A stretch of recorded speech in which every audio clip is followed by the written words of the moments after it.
everyone. So today I'm going to start with the Depositories Act. अभी तक I have covered Securities Contract Regulation Act and SEBI Act 1992. ये simple सा मैंने यहाँ पे बना दिया है. ईयर भर लीजिएगा, इसका तो ऑब्वियसली यहाँ पे है. ठीक है. This is the date of enactment 1996 10th अगस्त और this is the date of enforcement. ठीक. सेम एक्ट की सीरीज एक और एक्ट में भी मैंने बताया था कि इस एक्ट में बैक डेट से इम्प्लीमेंटेशन हुआ था. इन तीनों में से एक ही है, तो बता दीजिएगा प्लीज़. ठीक है. It extends to whole of India, comes on this particular date. Now definition में मेरे हिसाब से डिपॉजिटरी की डेफिनीशन इम्पॉर्टेंट है और रजिस्टर्ड ओनर, बेनिफिशियल ओनर, ये सब अभी समझा दूंगा. रेगुलेशन बस इतना ही इम्पॉर्टेंट है इसमें. देखिए, beneficial owner is only, it's like आपने कोई भी शेयर खरीदा तो अज्यूम करके चलो you are the beneficial owner. ठीक है. रजिस्टर्ड ओनर हमेशा डिपॉजिटरी होगा. ठीक है. इशूअर वो होगा जिस कंपनी के शेयर हैं. ओके. तो रिलायंस, मोटा भाई अपने रिलायंस, CDSL, NSDL अभी लिस्ट नहीं हुआ है ना, और XYZ. ठीक. तो रिलायंस के शेयर मिस्टर XY या मिस XY ने थ्रू CDSL खरीदे. ठीक. रिलायंस ने अपने शेयर CDSL को दे दिए कि अपने पास रखो, सबको बेचो. और जो भी खरीद रहा है उसका नाम, मेरा जो भी खरीद रहा है उसका नाम सब्सटीट्यूट कर देना अपने रिकॉर्ड में. ठीक. तो रजिस्टर्ड ओनर CDSL. ठीक. बेनिफिशियल ओनर मिस्टर और मिसेस या मिस XYZ और इशूअर रिलायंस. सिंपल. ठीक. इतना ही चीज़ है, ये आगे आपको काम आएगी. यहाँ पे ड्यू टू थोड़ा मतलब कोल्ड की वजह से थोड़ा स्लो जाऊँगा मैं, तो चाहे तो स्पीड थोड़ा प्लेबैक स्पीड बढ़ा लीजिएगा. ठीक है. बेनिफिशियल ओनर हो गया. Board always obviously securities and exchange board, bylaws not important, company law board not important. देखिए, डिपॉजिटरी में व्हाट इज़ इम्पॉर्टेंट है, इट इज़ अ कंपनी. ठीक. Registered under the companies act. किसके अंडर रजिस्टर होगी वो देखना पड़ेगा आपको. ठीक है. यहाँ पे कोई लिख दिया LLP, आपको सिर्फ कंफ्यूज करेगा. कंपनी वहाँ पे रजिस्टर हो भी नहीं सकती, that's a different thing. But मान लीजिए यहाँ पे आपको कोई कहे limited liability kind of partnership या प्रोप्राइटरशिप, तो कंफ्यूज करने के लिए कोई कुछ भी बोल सकता है. ठीक है. Granted a certificate of registration. SEBI act एक बार देख लेना, रेलिवेंट सेक्शन मैंने डिस्कस किया है वहाँ पे, फिर से नई टाइम उस पर इन्वेस्ट करूँगा. इश्यूअर ऑलरेडी बता दिया. Participant like Zerodha. ठीक. सॉरी. हाँ, तो पार्टिसिपेंट वो हो गए. रिकॉर्ड मतलब जो भी बुक्स आप रिकॉर्ड करते हैं किसी भी फॉर्म में हो सकता है. Okay. Regulations not important. Appellate tribunal already पढ़ा चुका हूँ 15K के अंडर. सिक्योरिटीज़, देखिए यहाँ पे सिक्योरिटीज़ 2H के अंदर, सिक्योरिटीज़ कॉन्ट्रैक्ट रेगुलेशन एक्ट के अंदर 2H के अंदर there is a elaborate definition of security, कि सिक्योरिटी में क्या आएगा क्या नहीं आएगा. ठीक. बट डिपॉजिटरीज एक्ट में उन्होंने क्या कहा, means such security as may be specified by the board. ठीक. डिपॉजिटरी, देखिए डिपॉजिटरी का काम क्या है कि आपके जो शेयर्स हैं उसको डीमेटेरियलाइज फॉर्म में अपने पास रखने का, ओनरशिप का रिकॉर्ड रखने का. ठीक. कोई सेल कर रहा है, कोई परचेज कर रहा है, उसका रिकॉर्ड मेंटेन करने का, इश्यूअर को देने का, सेबी को देने का, और जो भी ट्रांजैक्शन हो रहा है उसको अपना लेजर बना के रखने का, वही उसका काम होता है. अब यहाँ पे आप बोलो कि ARC जो सेल कर रहा है उसका भी रिकॉर्ड आप अपने पास रखो, कमोडिटीज़ का भी रखो. जनरली कमोडिटीज़ का तो रखता है, तो इसलिए वो बोल रहा है as may be specified. Otherwise वो सिंपली यहाँ पे बोल सकता था as defined under securities contract regulation act 1956. Okay. तो उसने वो चीज़ यहाँ पे नहीं बोली. सर्विसेज सेम चीज़, डिपॉजिटरी की जो आप सर्विसेज यूज़ करेंगे दैट इज़ सेम. अब आ गया चैप्टर 2. यहाँ से लेके मेरे हिसाब से इसमें जो सेक्शंस हैं वो छोटे हैं बट उनका इम्पैक्ट अच्छा है. डिपॉजिटरीज एक्ट रटने वाला नहीं है, समझने वाला है. थोड़ा थोड़ा, ज़्यादा कुछ नहीं करना है. 3(1) में section 3 sub clause, section 3 sub section 1 में ये बोला है कि it obtains a certificate of registration. ठीक. सेबी एक्ट के अंदर रजिस्ट्रेशन मिलेगा, किस सेक्शन के अंदर मिलेगा वो प्लीज़ याद कर लेना, एटलीस्ट सेक्शन नंबर याद कर लेना. ठीक. तो सर्टिफिकेट ऑफ रजिस्ट्रेशन नहीं मिलेगा तो ऑब्वियसली आप नहीं काम आगे कर पाओगे. टू नॉट इम्पोर्टेंट, पढ़ो भी नहीं तब भी चलेगा। अब ये कह रहा है कि देखिए बोर्ड जो है, सेबी बोर्ड आपको सर्टिफिकेट तब तक नहीं देगा, the board shall not grant a certificate under subsection 1 unless it is satisfied that adequate system है। भाई आपने डिपॉजिटरी बनाई, आपके शेयर्स अपने पास रखे, कोई भी हैकर आके उड़ा के ले गया। आजकल हैकिंग तो इंस्टीट्यूशनल लेवल्स पे भी होती है ना, कंट्री बेस्ड लेवल भी होती है। तो you have to protect system, adequate होना चाहिए, otherwise it will board will not grant you the certificate. उसके बाद and there must be some safeguards to prevent manipulation of records and transaction. ठीक, कोई बैक डेट से आके entry ना कर दे।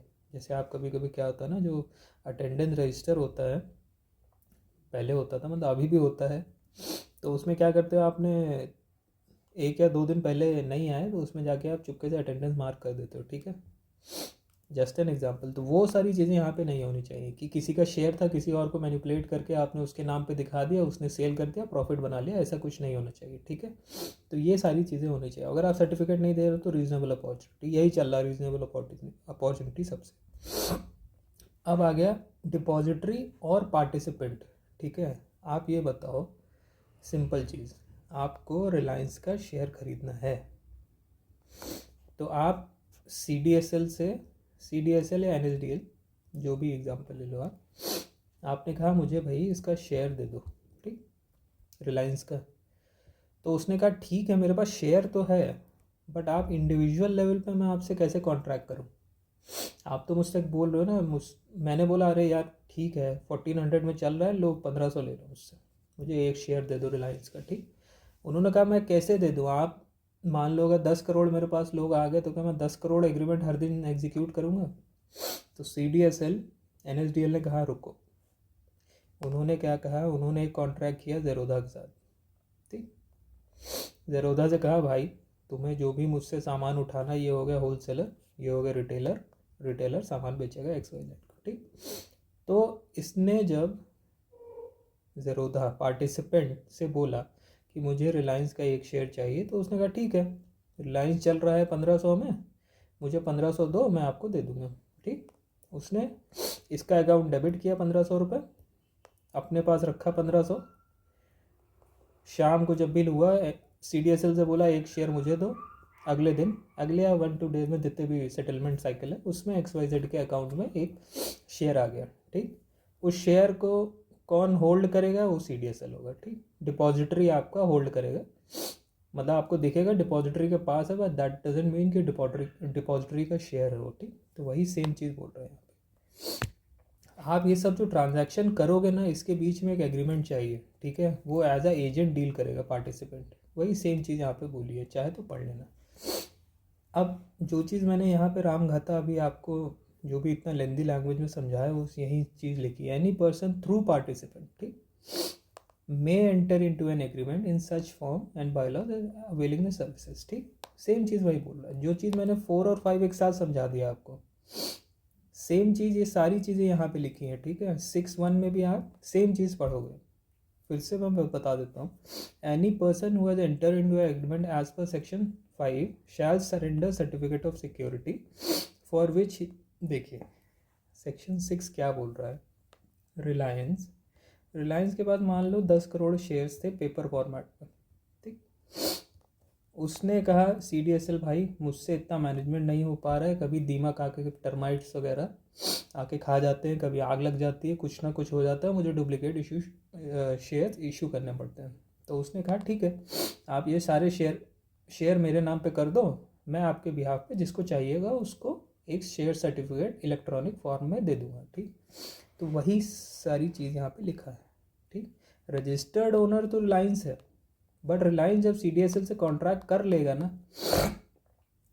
सॉरी इशूअर ये है, रजिस्टर्ड ओनर क्या हो गया। ठीक, CDSL, तो CDSL हर 3 महीने में, 5 महीने में रिलायंस को शेयर देगा, आपके 10 करोड़ शेयर बिके और 5 करोड़ सेल हुए या वॉट एवर। ठीक, तो वो सारी रिपोर्ट्स वो देगा, वही सारी चीज़ें यहाँ पे समझाई हुई। ना समझ में आए तो एक बार पढ़ लेना, और ना उसके बाद भी ना समझ में आए तो कमेंट में डाल देना, मैं फिर से एक बार छोटा सा इसके ऊपर डाउट सेशन ले लूँगा, no problem. Registration of transfer of securities with depository, ठीक है। आप पार्टिसिपेंट को इन्फॉर्म करो, पार्टिसिपेंट आपके नाम पे ट्रांसफ़र कर देगा शेयर, ठीक है। सिंपल वही चीज़। एआरसी के केस में लिखा है कि भाई किसी लाइबिलिटी का मतलब सॉरी पब्लिक कंपनी के शेयर सरफेसी एक्ट के अंदर ट्रांसफ़र हो, तो उस केस में क्या होगा, नॉट इम्पॉर्टेंट, आप छोड़ सकते हो, ठीक है। अब ये चीज़ बोल रहा है बेनिफिशियल ओनर मतलब XYZ और ट्रांसफरी, अब यार इसमें यार ये आ गया यहाँ पे, सॉरी आएगा आगे, ठीक। If a beneficial owner or transferee seeks to have custody of such security shall inform the issuer accordingly, ठीक। मुझे पेपर फॉर्मेट में अपने 10 शेयर चाहिए रिलायंस के, मुझे ये डिपॉजिटरी वाला सिस्टम, मुझे डिपॉजिटरी पे कोई ट्रस्ट नहीं है, मुझे अपना पेपर फॉर्मेट में चाहिए। तो मैं पार्टिसिपेंट को इन्फॉर्म करूँगा, पार्टिसिपेंट इन्फॉर्म करेगा डिपॉजिटरी को, डिपॉजिटरी इन्फॉर्म करेगा इशूअर को, इशूअर आपको इशू करके दे देगा, ठीक। जो भी फीस लगेगी आपको देनी पड़ेगी। उसके बाद वही सेम चीज़ ये बोल रहा है, या तो इधर आप रिसीव कर लो सिक्योरिटी सर्टिफिकेट या तो अपनी सिक्योरिटी डिपॉजिटरी के पास रखो, दोनों सेम चीज़ हैं, ऐसा कोई अलग नहीं है, ठीक। उसके बाद जो भी बेनिफिशियल ओनर में चेंज होगा वो सारी चीज़ें यहाँ पे अपने आप चेंज हो जाएंगी, ठीक। Securities and deposit to be in fungible form, okay. Dematerialise होगा, फंजिबल होगा, डिस्ट्रॉय नहीं कर सकते, फाड़ नहीं सकते, ये नहीं कर सकते, वो नहीं कर सकते, सेम चीज़ यहाँ पे लिखी है, ठीक। और जो कंपनीज एक्ट का आपके जो ये रेलिवेंट सेक्शंस हैं वो इस चीज़ के ऊपर एप्लीकेबल नहीं होंगे। Right of depositories and beneficial owner, beneficial owner के सारे राइट हैं, ठीक। सारे राइट्स जितने भी हैं, उसको डिविडेंड मिलेगा, वो वोटिंग कर सकता है, वो जब भी कंपनी लिक्विडेशन में जाएगी तो उसको कुछ नहीं मिलेगा, वैसी सारी चीज़ें वो सारी लिखी हैं यहाँ पे। Depository shall be deem to be the registered owner, जो मैं काफ़ी देर से बोल रहा हूँ, ठीक। For the purpose of effecting transfer of ownership of security on behalf of beneficial owner, ठीक। तो बेनिफिशियल ओनर जब भी बेचना चाहेगा रजिस्टर्ड ओनर को इन्फॉर्म करेगा, registered owner through participant inform करेगा और वो चीज़ सेल कर देगा, ठीक है। Registered owner shall not have any voting right, obviously सारे राइट्स क्योंकि बेनिफिशियल ओनर को मिले हुए हैं। All rights subject to all liabilities, ठीक। तब से वही चीज़ बोल रहा हूँ, सेम चीज़ें घुमा घुमा के इन्होंने लिखी हैं जिसकी इतनी ज़रूरत नहीं थी, एक ही सेक्शन बना देते, पॉइंट वाइज करके लिख देते तो बेटर रहता। राइट ऑफ बेनिफिशियल ओनर सारे, ठीक। ये बेनिफिशियल ओनर याद रखना, ये आपका इसमें आएगा, आपका ये सब्सटैंशियल एक्विजिशन ऑफ शेयर्स का जब आप पढ़ोगे ना रेगुलेशंस तब आएगा ये सेक्शन मेरे हिसाब से इम्पॉर्टेंट है, ठीक। इसमें आपको हो सकता है एक इसका पूरा प्रॉपर एक वो है, इसका मैं अलग से एक वीडियो बनाऊंगा डिस्क्रिप्टिव के लिए, ठीक है। वहाँ पे अलग से पॉइंट वाइज मैं और अच्छे से एक्सप्लेन करूँगा। तब तक के लिए थोड़ा ऐसे ही जैसा पढ़ा रहा हूँ पढ़ लीजिए। सब्जेक्ट टू सच रेगुलेशंस, ठीक, मतलब इसके ऊपर अलग से रेगुलेशंस भी हैं और बायलॉज भी हैं। अब बेनिफिशियल ओनर में with the previous approval of the depository, ठीक, create a pledge or hypothecation through a depository in respect of a security owned, ठीक है। मेरे पास रिलायंस का शेयर है, मुझे पैसे की ज़रूरत है तो मैं इसको प्लेज कर सकता हूँ, ठीक। बट प्लेज करने के लिए प्रीवियस अप्रूवल मुझे डिपॉजिटरी का लेना पड़ेगा, ठीक।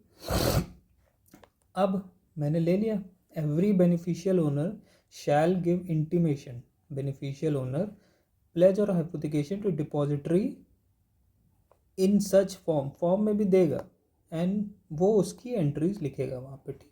वो वहाँ पे XYZ ने ABC के नाम पे प्लेज कर दिया तो ABC को सारे राइट्स में मतलब लिमिटेड राइट्स उसके नाम पे ट्रांसफ़र हो जाएंगे ना, तो वो सारी चीज़ें वो रिकॉर्ड करेगा वहाँ पे, CDSL या NSDL जो भी होगा वो यहाँ पे रिकॉर्ड करेगा, और जो भी एंट्री यहाँ पे डिपॉजिटरी करेगा it will be treated as a evidence of pledge और हाइपोथिकेशन, ठीक है। ये सेक्शन 13 अपने आप पढ़ लेना, जो इन्फॉर्मेशन मांगी है वही सारी है। इसके बाद option to out of in respect of, भाई ये बोल रहा है डिपॉजिटरी मुझे चेंज करनी है, if a beneficial owner seeks to opt out of a depository in respect of any security he shall inform the depository accordingly, ठीक। उसके बाद वो अप्रोप्रिएट एंट्री करेगा, every issuer shall within 30 days issuer 30 days intimation such condition of payment, उसके बाद issue the certificate to the beneficial और transferee as the case may be।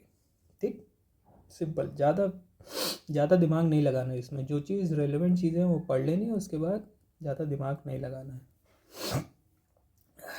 Bankers book evidence act, ठीक, वो यहाँ पे एप्लीकेबल होगा।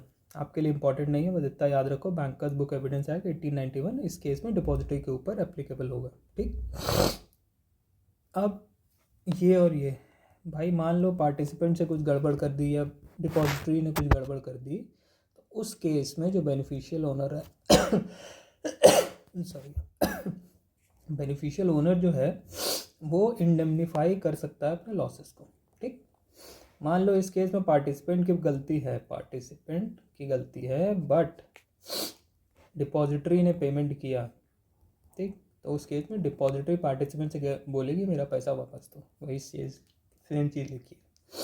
ठीक, इंक्वायरी इंस्पेक्शन ऑलरेडी पढ़ा चुका हूँ, सेम चीज़ें हैं जो सेबी एक्ट में पढ़ाया था, वही सारी सेम चीज़ें हैं यहाँ पे। पेनल्टीज़ वगैरह जो भी सेबी एक्ट में पढ़ाई थी सेम है, फिर से रिपीट नहीं करूँगा, आप लोग देख लीजिएगा एक बार। अगर कुछ डिफरेंस होता है तो प्लीज़ बता देना।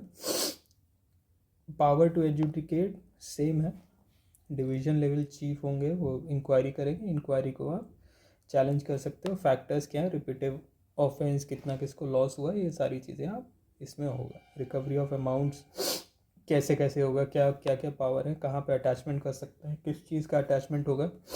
ठीक है, उसके अलावा यहाँ तक हो गया। ठीक, और ये अपना CFI consolidated fund of India में पेनल्टीज़ वगैरह जाएंगी, ये सब मैं ऑलरेडी पढ़ा चुका। ये जो प्रोविज़न है मैंने नहीं अभी तक टच किया है, एक बार में टच करके ख़त्म कर दूँगा। ठीक है, तो आपका मोस्टली डिपॉजिटरीज एक्ट, SCRA और आपका सेबी इसके साथ ख़त्म हो गया है। इसके बाद I am thinking of covering some of the important provisions of companies act, जो कि आपको डिस्क्रिप्टिव आंसर राइटिंग में फ़ायदा कर सकते हैं। ठीक है, और उसके बाद अगर टाइम मिला then I will cover regulations also. ठीक है, thank you so much and keep studying.